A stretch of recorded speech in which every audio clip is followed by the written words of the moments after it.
Welcome back to For Amusement Only. This is Nick Baldridge. Well, it's been another 2 weeks, and let's see what kind of progress I've made. Absolutely none. Still working, though. Just very slowly. But things are about to happen, hopefully. Big things. So, what I've mostly been doing the past 2 weeks is doing work on client machines and also fixing up the Chicago coin thing that I picked up a while ago. All the paint had been removed, I believe, as of last episode, and so I had started working on the mechanics. And this initially was going to be a project that my youngest and I were going to work on together. However, once I got into it, there were certain things which I wasn't comfortable teaching her how to do on this particular machine, and I'll explain why. But first, let's start with what she was able to do. She learned about the function of a Jones plug and learned how to clean those. She learned about the function of a stepper and how to clean those and disassemble, lubricate, reassemble, ensure that the springs were on correctly, all that good stuff. And she learned about carbon ring bumpers and how the rings wear out. And she learned about relays and their function, but did not clean or adjust any of those switches. So I'm hoping that for the next project, she'll be able to help me, which will be Robo Frenzy, in a little more detail. Some of the assemblies in Robo Frenzy should be more rigid or durable, I guess is the word, and I will be less afraid that they will simply snap into nothingness. So that's really the reason why she didn't help much further than that.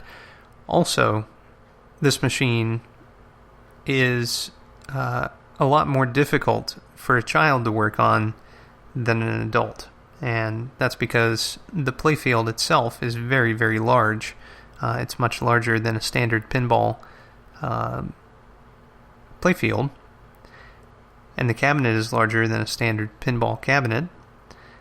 And I was worried about, getting the playfield in the game and having to adjust something underneath the playfield and her getting hurt. So I just said, you'll help me clean the underside of the playfield and you can help me clean the top of the playfield, but I'll handle all the troubleshooting on this one. So what ended up happening was exactly that. She ended up helping me clean and adjust the steppers on the underside of the playfield and clean the Jones plugs. And then I took care of the rest. So I had the playfield out of the cabinet in order to remove all the white paint, and I just had it standing up against another game, and she was able to clean the underside very easily that way. The playfield, I want to say, is a bit taller than she is when it's standing just on its end like that. So it's quite a game. So put the playfield back in. I had wired in a new power cord. The old power cord disintegrated and had been spliced into 2 other lamp cords at some point in the past. So with a brand new power cord, I figure put it inside a bundle underneath the staples which hold the wires and guide them through the game, so it fits in with the original wiring. It's just a plain old computer cable with the ends pre-stripped, so it's nothing super fancy or period correct or anything of that nature, but it was easy to put it in with the original stuff. The staples, handily expanded to hold that, so all good. Now, I plugged it in. In the back, there are another couple steppers, and in most wood rail games, there are a couple steppers, which are very important. These are the score steppers. So the illuminated score, which is displayed on the back glass, will tick up using those two steppers. So it's very important that those be clean, crisp, all that good stuff. However, on an older stepper, it can be very challenging to get it to step appropriately and also to get it to reset appropriately. The challenge that I had was resetting. Stepping was no problem. So there's a couple things you can do to adjust for that. One is to change the way that the clock spring attaches to give it a little more power, or give it an extra winding. Both of those I am very hesitant to do, but will do if needed. In this case, it wasn't necessary. What was necessary was a little extra lubrication on the rivet side. The wipers on the 100,000 stepper were triple ganged. It's a very odd wiper arrangement on that game, I think. They have multiple switches basically connected together, which illuminate the different panels on the back glass. But it's kind of funky when you get to 1,000,000. At 1,000,000, they have a single copper strip, which goes across, or it's brass, I suppose, but it goes across from 100,000 to 900,000, and that's your 1,000,000.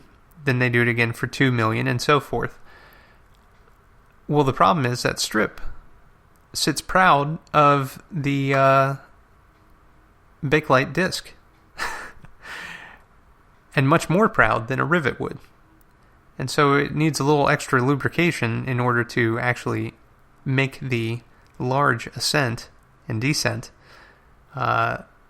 properly, smoothly, quickly, all that good stuff. It's not generally a problem stepping up, but resetting it is. So I was having some trouble with reset until I gave it a little extra lubrication, and now it works beautifully. However, the reset sequence is pretty weird on this game.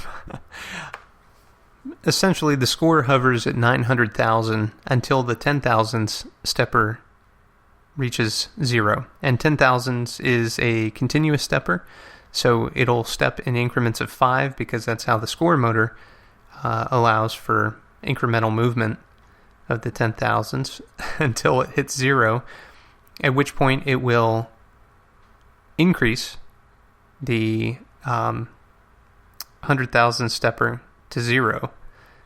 It's kind of funky, but it works.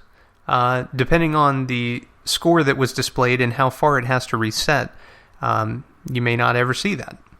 But if you have a high enough score, you definitely will. At least that's my experience. It is also possible that one of the fingers on the 100,000 stepper is slightly maladjusted.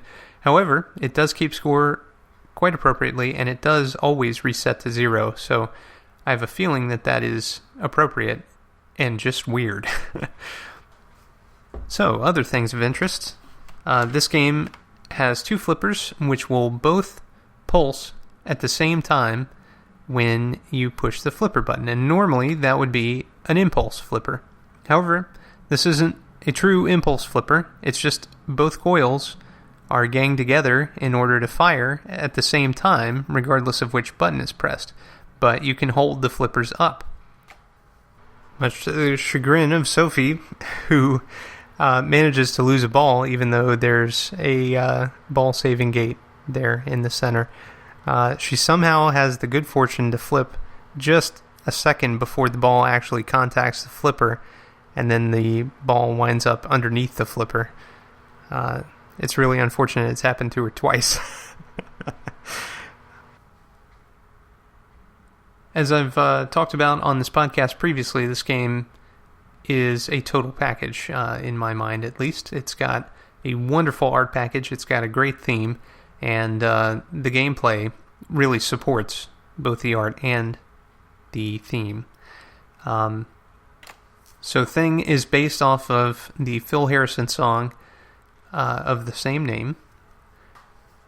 And in that song, a man finds a box on the beach which has some unspeakable horridness inside. And he takes it and shows it to various people, and they have really adverse reactions to him showing this box. And every time they mention the box, they replace the contents with this odd rhythmic tapping.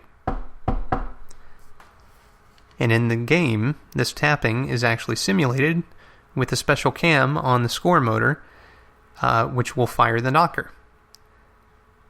That happens when you get a thing score. And the way that this game works with scoring, you can earn a special by increasing your points up to a certain value. Or your score, rather.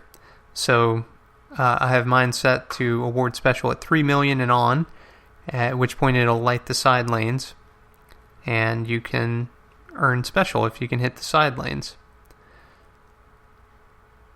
But another way to win is based off of your thing score. Up at the top, there's an array of bumpers, 2 pops and then 3 passives, and if you hit all of them, you earn 1 thing score. It is fairly easy to ricochet from left to right side and knock out at least 2 of these thing bumpers with each ball. But your central target, and also, in fact, the central target of the playfield, is this huge plastic box. And when you fire into the mystery box, you increase your thing score. You also get a random amount of score added, some multiple of 50,000. So one of the things that my wife really detests about this game is when I was troubleshooting the startup sequence, and you would hear the multiple of 10,000 fire many times until it finally zeroed out. So she said, "Boy, that thing makes a lot of noise." So if you increase your thing score up to some adjustable amount, mine is set to start at 10 and go from there, then you'll earn a replay for each additional thing score. So the other way to get a thing score, and this will complete your bumper series, is if you hit one of the side lanes when it's not lit for special. And when you do this, you get the familiar, and you increase your thing score. It's pretty cool, and the way the inserts are arrayed on the playfield is pretty spectacular. Now, to the playfield itself, it was in really good shape. However, there were a few areas where previous ball travel and lack of maintenance had worn the ink down to bare wood. The wood that was used for this playfield is particularly beautiful. I'm not really sure what kind of wood it is, but it certainly shines up very nicely, and it's got kind of a tiger oak type pattern to it. I assume it's maple, but I have absolutely no idea outside of that. At any rate, it is beautiful, and that started to shine through in a couple places that were particularly dirty, and I was a little discouraged, but it's really not that bad. The inserts, however, are sunken, but they're installed from underneath the playfield, and they're very large. So I'm going to have to think of an appropriate approach for this. Filling's not going to work because it's just going to drip down, and it'll make a huge mess. Similarly, I can't really cut from underneath because it will destroy the insert. They're not press fit in like most other inserts.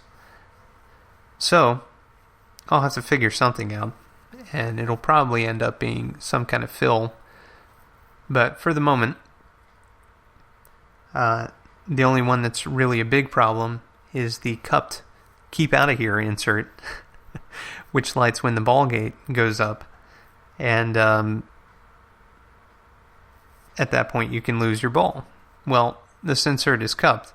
And it's cupped in such a way that it's normally not really that much of a problem, but occasionally you'll get a slow-moving ball and it'll get trapped in there because it's so big. It just can't escape.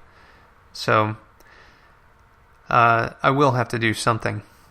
I'm just not sure what yet.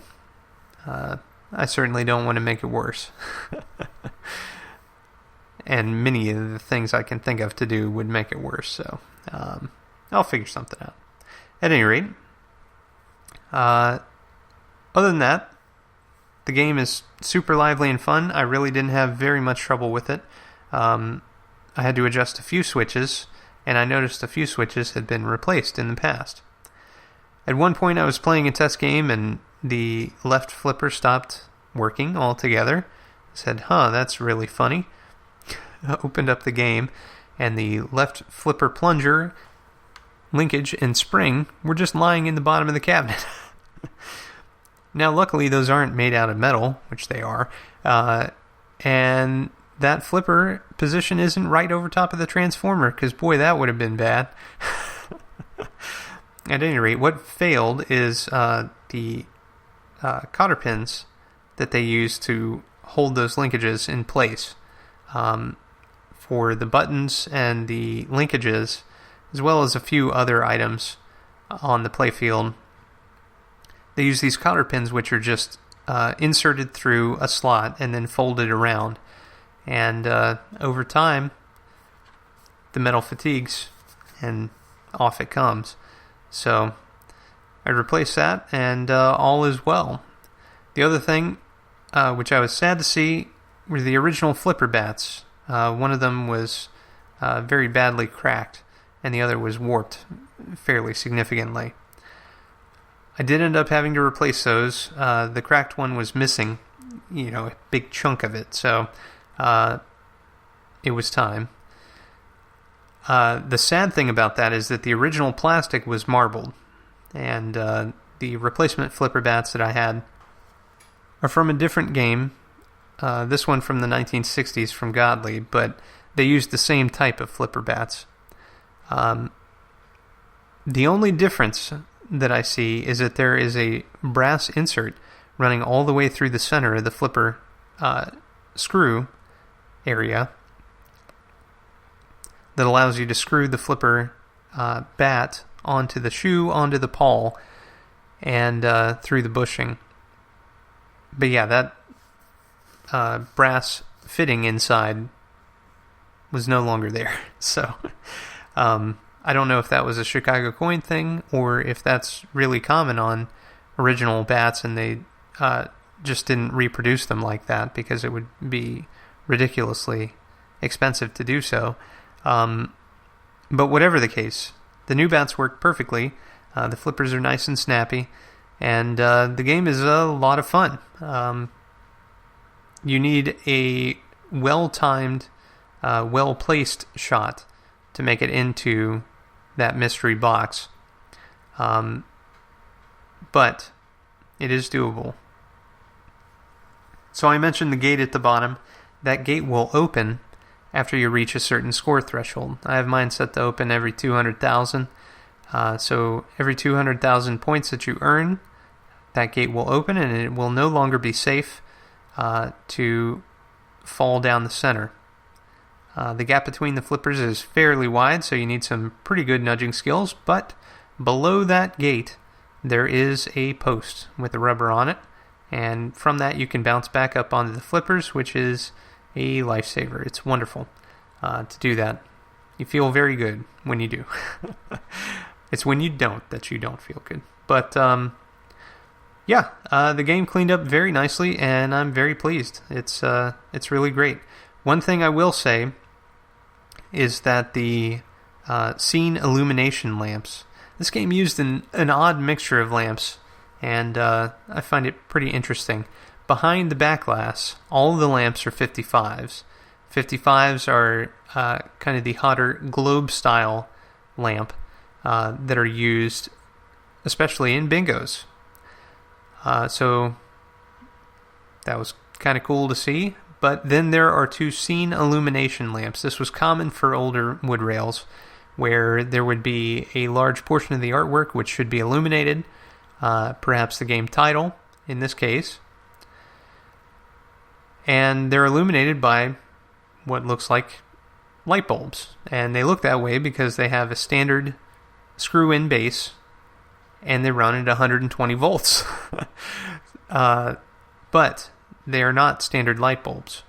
You have to pay attention to the wattage rating and, make sure that you get something with the same envelope. So, the envelope on this game is an S11, for anybody who happens to need one, and they're 15 watts.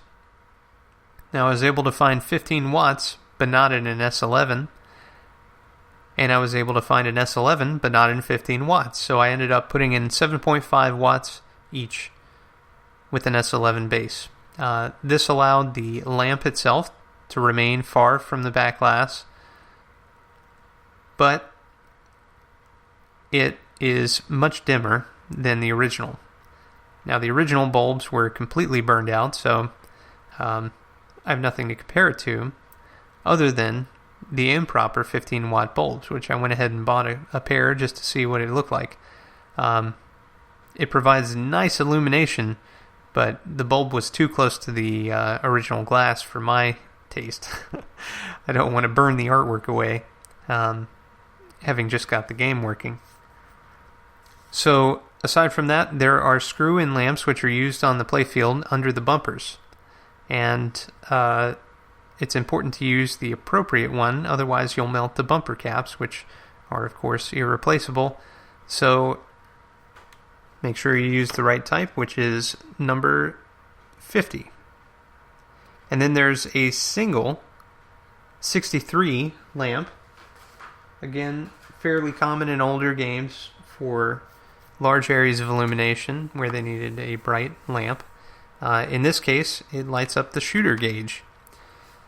So you've heard me prattle on and on about the United game that I have and how it has an illuminated shooter gauge and how cool I think that feature is. Well, this game has it too. And it allows you to measure your plunge in a similar way. There's a cast on top of the shooter lane, which, aside from a plastic insert which has different marks inside, has measurements on the outside of this cast which allow you to very much hone in your shot from the plunger. It's pretty cool.